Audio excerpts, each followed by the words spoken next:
Milan, waar's Gilly? Ek weet nie, Gilly, waar is jy? Lekker kuiersake, Milan, Gili. Gesien is Milan Marina. Ek wil nou weet kwartlemoene. Waar het die idee vandaan gekom vir die potgooi?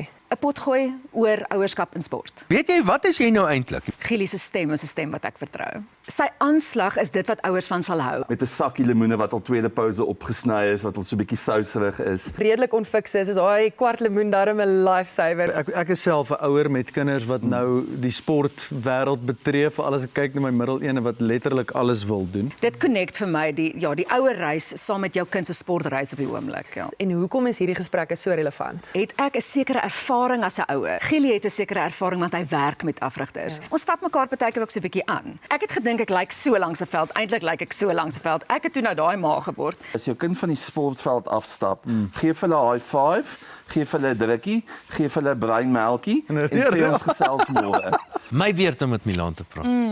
O, jy's maar die begin af mal oor my. Wees nou maar eerlik. Ek moet jou aanvaar soos jy is. As jy 'n afperiode gehad het en jy kies 'n letter van die alfabet en wie's eerste klaar. Beroep. Wat skryf jy daar? Geestesgesondheid, ouerskap, so bevoorreg dat my tieners die beste weet. Jy verlang na ontbyt. Baie. O. Ek het nou te vinnig geantwoord. Ek tog jy bedoel na aktrise wees. Nee, na my. Ontbytsake. Sy hand op haar skouer moes sit en sê rustig. Wat gaan word van kwartlemoene? Wat is die langtermynplan? Kom by. Kom sit, Gilly.